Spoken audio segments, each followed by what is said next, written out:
Tá novinha delícia, ela tá de marquinha de fita, ela não suga minha cabeça, da cabeçada ela é pica. Tá novinha delícia, ela tá de marquinha de fita, ela não suga minha cabeça, da cabeçada ela é pica. Tá novinha delícia, ela tá de marquinha de fita. So good morning मेरे प्यारे प्यारे cute से भाई बहनों, तो कैसे हो?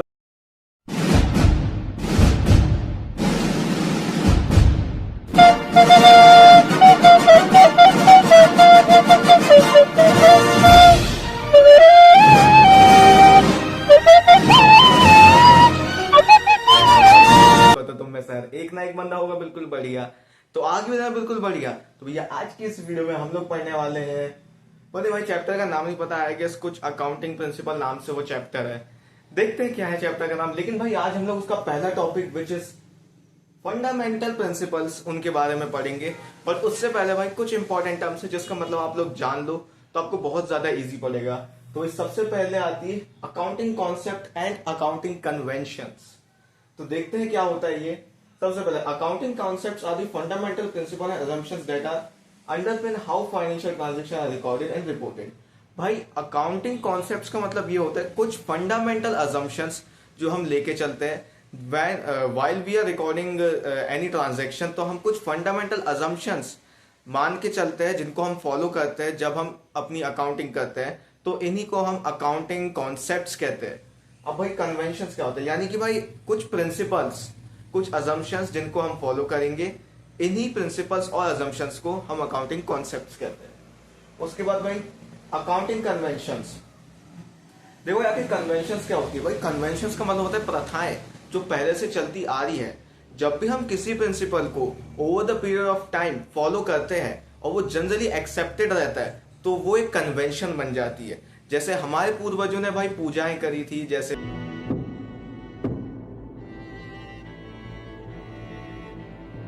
वही हवन ववन और आरती वारती घुमाना, ऐसा वैसा ये सब किया था।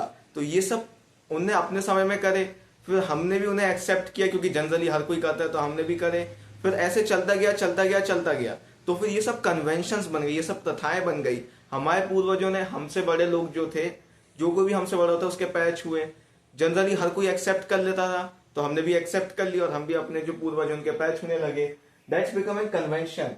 यानी convention is nothing which is been followed over the period of time and it become प्रथा, तो उसे हम कन्वेंशन कहते हैं। एक और इंपॉर्टेंट चीज भाई इसमें लिखा नहीं है बट ये भी है कि कन्वेंशंस में चेंज आ सकता है, यानी कि अगर भाई कोई फॉलो कर रहा है ना तो उसे बदल भी सकते हैं। जैसे हमारे पूर्वज जो थे वो पहले बहुत ज्यादा डेडिकेशन भक्ति भावना के साथ 4-5 घंटे हवन करते थे, पर हम तो भाई मुश्किल से 2 मिनट भी नहीं लगाते, ऐसा 2 बार वो क्या कहते हैं अगरबत्ती घुमाए, आरती घुमाए और आ गए। यानी चेंज भी किया जा सकता है convention over the period of time. यानी कि concepts are more theoretical concepts, यानी कॉन्सेप्ट यानी प्रिंसिपल बहुत थियोरेटिकल है जिन्हें हम पढ़ सकते हैं on the basis of accounting. लेकिन वाई कन्वेंशन का प्रैक्टिकल एप्लीकेशन, जब भी हम किसी भी चीज को प्रैक्टिकली अप्लाई करते हैं over the period of time तो उसे कन्वेंशन कहते हैं। भाई तुमने इसमें मुझे लिखा नहीं हो क्योंकि मेरे को बुक की डेफिनेशन सही लगी थी। बुक में ये बोला गया था कि जो आउटकम आता है, लेकिन भाई आउटकम को नहीं कहते कन्वेंशन। जब हम over the period of time किसी प्रिंसिपल को अप्लाई करते हैं बार बार तो वो कन्वेंशन बनता है, उसका आउटकम नहीं बनता, उसका एप्लीकेशन बार बार जो हो रहा है वो कन्वेंशन कहलाता है। चलो भाई अगला टॉपिक। भैया बंद ही हो गया मोबाइल। अब ये सब है भाई आपने अपने जो फंडामेंटल अजम्पशंस या फिर तो फंडामेंटल प्रिंसिपल्स कह लो, ये सब वो सारे हैं। पहले कंसिस्टेंसी, दूसरा है एक्रूअल और तीसरा है गोइंग कंसर्न। देखो भाई मैंने देखा हूं कि जो अपना बुक था ना उसमें पहले गोइंग कंसर्न लिखा हुआ था, बट भाई मेरे को लगा जो आसान है ना उनको पहले निपटा देता हूं और फिर मुश्किलों में बढ़ते हैं। पहले भाई कंसिस्टेंसी प्रिंसिपल। कंसिस्टेंसी प्रिंसिपल का मतलब क्या है कि एक बार अगर आप कोई मेथड यूज कर रहे हो तो उसी को लगातार यूज करो until unless it is critical to change, तब तक अपन उसे चेंज नहीं करेंगे। जैसे मान लो भाई जो डेप्रिसिएशन की कैलकुलेशन की मेथड रहती है ना वो 2 रहती है। पहली रहती है भाई WDVM, दूसरी होती है भाई SLM स्ट्रेट लाइन मेथड और WDVM मेथड। अभी ऐसा मान के चल लो भाई तुम्हें अभी इन सब का बिल्कुल मतलब जानने की कोई जरूरत नहीं है। तो अगर किसी एक मेथड को यूज कर रहे हो तो उसे लगातार यूज करो, उसे चेंज मत करो। चेंज तभी करो जब नेसेसरी हो। एक बार पढ़ लेते हैं भाई, यानी किसी भी मेथड को कंसिस्टेंसी के साथ यूज करना, उसी को हम कंसिस्टेंसी कहते हैं। यानी over a period of time एक ही मेथड को यूज करना। To ensure comparability, financial statement across different accounting periods, enabling stakeholder to track trend and make informed decisions। यानी कि भाई ये जो है ना, अपन लोग क्यों करते हैं, आखिर एक मेथड का यूज क्यों करते हैं, ताकि भाई कंपैरिजन प्रॉपरली हो सके। अगर एक टाइम पे मैं दूसरी मेथड का यूज कर रहा हूँ, दूसरी टाइम पे दूसरी मेथड का यूज किया हूँ, एक साल मैंने किसी और मेथड का यूज किया, अगले साल ही मैंने मेथड चेंज कर लिया, तो उसका कंपैरिजन करना मुश्किल होगा, क्योंकि फिगर दोनों में डिफरेंट आएगा। Application, once a company choose a method of depreciation inventory valuation, तो वो उसी को कंसिस्टेंटली अप्लाई करेगी, but unless there is a justifiable reason. भाई रीजंस भी होते हैं, लाइक अगर लॉ ने बोला है, या फिर इट इज नेसेसरी, या फिर हमें बेटर पिक्चर शो करना है, तब अपन कर सकते हैं, नहीं तो नहीं कर सकते। ऐसे ही अपन उसे चेंज नहीं कर सकते। एग्जाम्पल, अगर कंपनी जो है वो स्ट्रेट लाइन मेथड यानी SLM मेथड का यूज कर रही है अपने इक्विपमेंट्स को डेप्रिशिएट करने के लिए, तो उसे कंसिस्टेंटली इसी मेथड का उपयोग करना रहेगा until unless it is necessary। वो शिफ्ट नहीं मार सकती। अब इसका बेनिफिट क्या होगा भाई, बहुत कंपैरिजन करना इजी हो जाएगा, एनालिसिस करना भी इजी हो जाएगा, बहुत रिलायबल रहेगा। इसकी दिक्कत क्या हो सकती है, कभी कभार भाई it is crucial to change, अगर हम चेंज नहीं करेंगे तो हम पिछड़ जाएंगे, या फिर इट वुड बी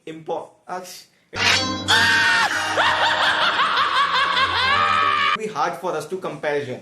इसलिए भाई जरूरी है, क्रूशियल है, it's important to avoid rigidity adherence if a change would lead to more accurate financial reporting, तो अपन से करेंगे। यानी चेंजेस भी कभी कभार जरूरी होते हैं। अब अक्रूवल लास्ट में रखेंगे भाई, वो सबसे खतरनाक है।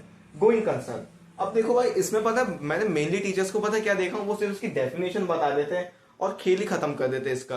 बट भाई इसका डेफिनेशन से भी ज्यादा मतलब है। इट्स लाइक ये सिर्फ यहां तक नहीं सीमित है, इसका इम्प्लीकेशन कभी बताते ही नहीं है कोई टीचर, बट मैं बताऊंगा। गोइंग कंसर्न प्रिंसिपल ऑपरेशन, यानी वो अपने ऑपरेशन यानी अपना काम कर, जो भी काम कार्य कर रही है वो करती रहेगी, complete its current plan and meets its financial obligation identified, like it is assumed that the company will not be forced to liquidate its assets seized। यानी कि जब हम बिजनेस करेंगे तो हम ये सोच के करेंगे कि बिजनेस हमारा लंबे समय तक चलेगा, ये सोच के नहीं करेंगे कि बिजनेस हमें अगले साल ही बंद करना है या फिर ऐसा है। तो वैसे अकाउंटिंग नहीं की जाती है, हम ये मान के चलते हैं कि बिजनेस जो है वो चलता रहेगा चलता रहेगा चलता रहेगा। इसका इम्प्लीकेशन जो सबसे ज्यादा इंपॉर्टेंट है भाई, वो ध्यान से सुनना। अगर मान लो अपन ने करंट एसेट और फिक्स्ड एसेट दोनों के बारे में बात कर रहे थे, करंट एसेट और नॉन करंट एसेट, चलो ऐसे बोलता हूँ। करंट एसेट जिनका बेनिफिट एक साल में खत्म हो जाता है, नॉन करंट एसेट जिनका बेनिफिट एक साल से अधिक तक रहता है, मान लो 3-4 साल तक। अब मान लो अगर ये कंसर्न जो गोइंग कंसर्न प्रिंसिपल अपन इसे फॉलो नहीं करे, एक साल में बिजनेस जो था उसे बंद कर दिए। अब मान लो जिसका बेनिफिट एक साल तक था, ठीक है, एक साल तक था, ठीक है भाई, इसे करंट एसेट अपन ने कंसीडर कर लिए। अब जिसका बेनिफिट एक से अधिक साल तक था, तुम क्या इसे कंसीडर करोगे, क्योंकि भाई अपन ने तो अगले साल ही बिजनेस बंद कर दिए, तो अगर इसका एक साल से ज्यादा का भी बेनिफिट होगा वो तो हमने उठा ही नहीं, उसको तो यूज ही नहीं करे, इसलिए फिर तो ये दोनों सेम हो गए, करंट और नॉन करंट सेम हो गए, क्योंकि दोनों का बेनिफिट एक साल तक रहा। यही इसका इंप्लीकेशन है। ये कैपिटल एसेट्स यानी कि नॉन करंट एसेट्स और करंट एसेट्स, इन दोनों के बीच में डिफरेंशिएट करता है कि भाई इसका जो है एक साल से अधिक तक बेनिफिट होगा, 2, 3, 4, 5 साल तक, और इसका जो है एक साल तक ही बेनिफिट होगा। अगर एक साल में ही बिजनेस बंद हो गया तो इसका भी एक साल तक का बेनिफिट यूटिलाइज हुआ है नॉन करंट एसेट का, और इसका भी एक साल तक का ही हुआ है, तो दोनों में कुछ डिफरेंस ही नहीं रह गया। यही इसका मेन इंप्लीकेशन है और यही मानते हैं अपन लोग।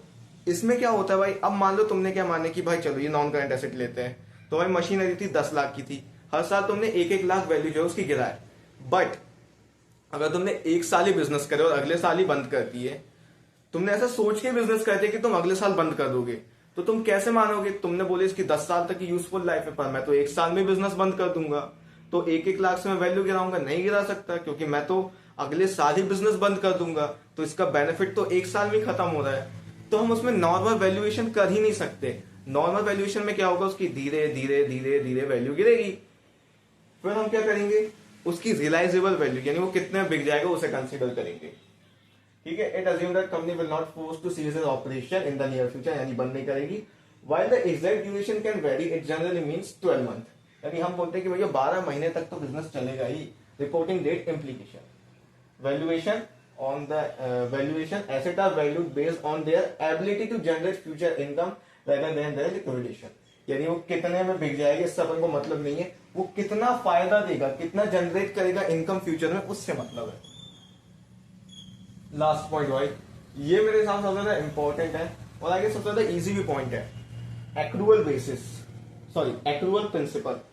तीसरा फंडामेंटल प्रिंसिपल अत्यंत इंपॉर्टेंट। एक्रूअल बेसिस क्या बोलता है कि हम ट्रांजैक्शन को चल पढ़ लेते हैं, to provide a more accurate pictures of company financial performance by recognizing revenue when it is earned and expenses when it is incurred rather than cash when cash change hands.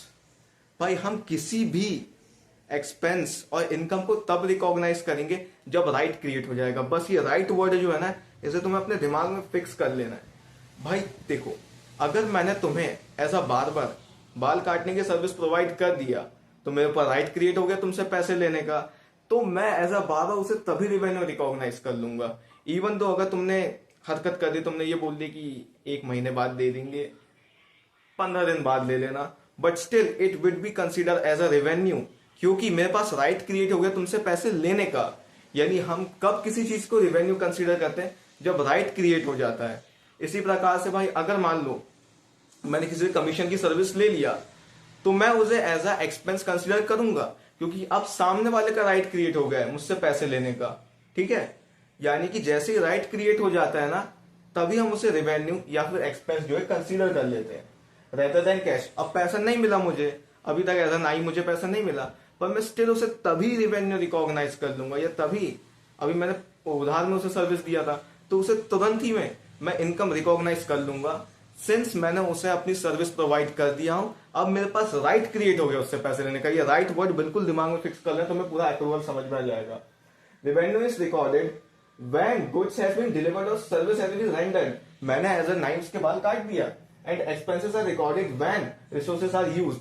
अब भाई अब मैंने क्या किया, अब मैंने उससे कमीशन की सर्विस ले लिया हूं, तो अब मेरे को उसे पे करना ही पड़ेगा, क्योंकि मैंने उसके जो गुड्स सर्विस या फिर उसकी जो सर्विस थी एज अ ब्रोकर, वो कमीशन की सर्विस प्रोवाइड कर रहा था, मैंने ले लिया हूं, तो now I have to pay him regardless of when cash is received और नॉट। अब मैंने उसे पे किया हूं नहीं किया हूं, मैं उसे तभी रिकॉग्नाइज करूंगा एक्सपेंस। अब मुझे पैसा मिला है नहीं मिला है, मैं तभी उसे रिकॉग्नाइज करूंगा एज अ इनकम। अब एग्जांपल देखो भाई, मान लो a company provide service of in December but does not receive it payment until January, यानी कि मेरी कंपनी जो थी भाई LIC, ठीक है, इंश्योरेंस वाली कंपनी थी, मैंने उसे इंश्योरेंस की सर्विस प्रोवाइड कर दिया और उसका ड्यू था दिसंबर में, तो भाई मैंने उसे सर्विस तो प्रोवाइड कर दिया हूं, पर मुझे जनवरी तक वो पैसा देगा। तो भाई तुम बताओ, क्या मैं इसे जनवरी में लूंगा या इसे दिसंबर में लूंगा? मैं इसको दिसंबर में लूंगा, क्योंकि मैं एक्रूअल प्रिंसिपल को फॉलो कर रहा हूं। मैंने उसे सर्विस प्रोवाइड कर दिया हूं, मेरे पास आ गया है भाई हक उससे पैसे लेने का, तो मैं इसे दिसंबर में ही एज अ रेवेन्यू रिकॉग्नाइज कर लूंगा। Under accrual basis accounting the reflect profit and loss जो ही कैलकुलेट करके देता है, रिफ्लेक्शन ऑफ फाइनेंशियल पोजीशन भी अच्छे से पता चलती है, अलाइनमेंट विद इकोनॉमिक सब्सटेंस और ट्रांजैक्शन, यानी भाई ये सब बकवास चीजें भाई, सही प्रॉफिट कैलकुलेट होता है, सब चीजें सही पता चलती है। उसके बाद भाई अब आखिर इसका कॉन्ट्रास्ट, आखिर भाई इसकी क्या है, ये जो कैश बेसिस है उसका ठीक उल्टा है। तो जो कैश बेसिस को फॉलो करते थे उसे इसको फॉलो करने में दिक्कत जाएगी। Revenue and when cash is received और पेड, इसमें हम किसी चीज को भी कब रेवेन्यू रिकॉग्नाइज करते हैं, जब हमें पैसा मिलता है कैश बेसिस में, और एक्सपेंस कब करते हैं, जब हम पैश नहीं कैश पे कर देते हैं, which can distort financial result especially business significant of credit transaction. हाँ, इसका मेन इंप्लीकेशन क्या है भाई, ये क्रेडिट ट्रांजैक्शन को रिकॉर्ड करने के बारे में बोलता है। अगर मान लो मैंने किसी को उधारी में सामान बेच दिया हूं, तभी मैं उसे रिकॉर्ड कर लूंगा, भाई मेरे पास राइट क्रिएट हो गया, अब मैं उनसे पैसा ले सकता हूं, I will consider that transaction. But अगर मैंने उन लोगों को कैश बेसिस को फॉलो कर रहा हूं, तो मैं उसे कब कंसिडर करूंगा कि भाई ट्रांजैक्शन हुआ है, जब मुझे कैश मिलेगा। बस भाई यही सिंपल सा था। ये आप तीनों के तीनों एक बार प्रिंसिपल देख लो। कंसिस्टेंसी, एक ही मेथड को लगातार यूज करना, कब चेंज करना, व्हेन इट इज नेसेसरी, नहीं तो अवॉइड करना। फिर आता है भाई एक्रूवल, जब राइट क्रिएट हो जाएगा तभी किसी चीज को कंसिडर करना। राइट क्रिएट हो गया तो वो हमारी इनकम है, राइट क्रिएट हो गया तो वो हमारा एक एक्सपेंस है। और भाई गोइंग कंसर्न, गोइंग कंसर्न का मतलब होता है जब बिजनेस चलेगा तो फोर्सिएबल पीरियड तक चलेगा, इनडेफिनेट पीरियड तक चलेगा। ये डिस्टिंग्विश करता है कैपिटल एसेट के बीच में और कौन सा एक और एसेट होता है, हाँ, नॉन करेंट एसेट के बीच में और करेंट एसेट के बीच में। तो भाई यहाँ पे आपका जो चैप्टर है भाई वो एकदम बेहतरीन तरीके से सॉरी चैप्टर नहीं, फंडामेंटल ऑफ अकाउंटिंग प्रिंसिपल जो आपका एक टॉपिक था वो बेहतरीन तरीके से खत्म होता है। तो भाई उम्मीद करता हूँ आपको वीडियो जो है पसंद आई होगी। ये बहुत ज्यादा सिंपल सी थी, मैं अब ऐसे ही छोटे छोटे पार्ट में वीडियोस बनाऊंगा क्योंकि अपलोड करने में बहुत ज्यादा दिक्कत जा रही है, एडिटिंग में भी बहुत ज्यादा दिक्कत जा रही है, इसलिए अब हम जो है ऐसे पार्ट में वीडियोस बनाएंगे। फिर जो कोई भी अगर बंदा है उसे कोई पर्टिकुलर टॉपिक समझना होगा तो वो डायरेक्टली देख सकता है, ठीक है। और भाई ना तो लाइक करना है ना तो तुम्हें शेयर करना है, just make sure to comment, बस कमेंट करो भाई ताकि तुम भी इंप्रूव कर सको। तुम्हें जहां पे भी डाउट हुआ है वो पूछ लेना और मैं भी इंप्रूव कर सकूं कि भाई मैं और कहां इंप्रूव कर सकता हूं ताकि और वीडियो की क्वालिटी बढ़े। Thank you for watching, bye bye, take care.